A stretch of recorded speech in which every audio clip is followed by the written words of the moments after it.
So let's look into our hearts and see this desire to be fulfilled in the material world. To set ourselves up so things will be nice, things will be peaceful, things will be secure, things will be satisfying. Where do these desires come from? They come from a state of rebellion. So the Bhagavatam takes away our sense of innocence that we bestow upon our material desires. Because you look around and everyone's impelled by deep-rooted material desires. So we think, what's so unusual about me? I'm not as bad as others. We always give ourselves that credibility. There are others much worse than me.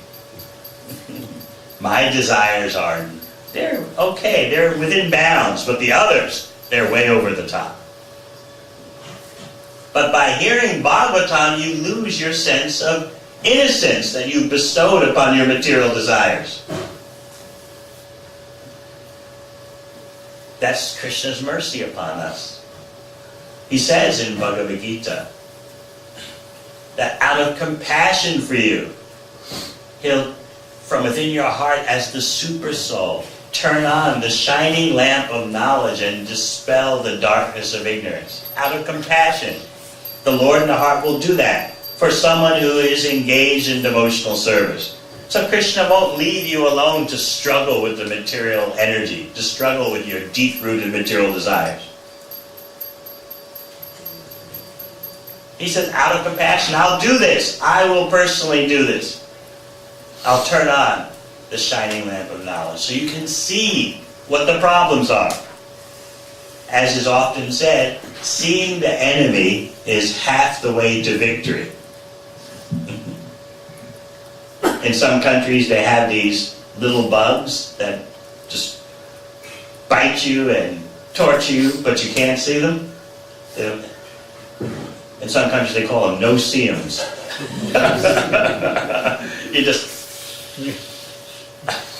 You don't see any bug. So,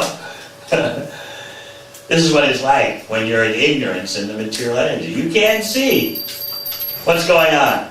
You're surrounded by no-see-ums that are biting you, and you're wondering, what's disturbing my happiness? Why can't I be happy?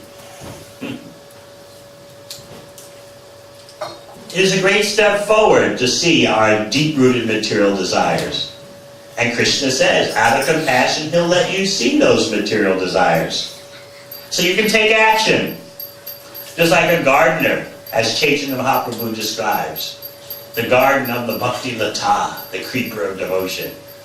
The gardener sees weeds growing. He takes action. Because sometimes those weeds resemble the Bhakti Lata. Sometimes they resemble the devotional creeper to ordinary vision. In other words, Maya is sneaky. Sometimes desires develop in us in the guise of devotional service. So we need constant self-analysis. We need to hold ourselves up to the light of Bhagavatam.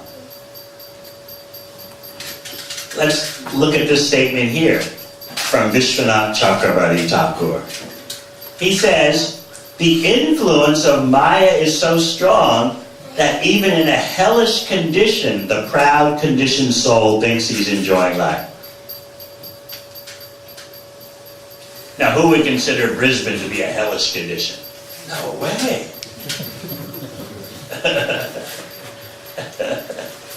Except when there are floods. But that's a rare occurrence. A freak occurrence.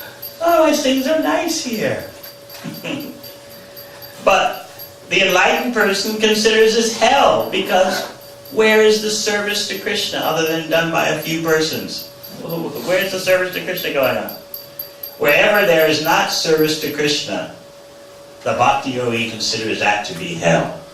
And where there is devotional service going on, that's considered heaven. In fact, beyond heaven, it's considered the spiritual world. Let us consider how caught up we are in the karmendriyas, the organs of action. When those organs of action have nice temporary stimulations, we consider everything to be nice. We consider ourselves to be set up in the material world. Yet, from a higher point of view,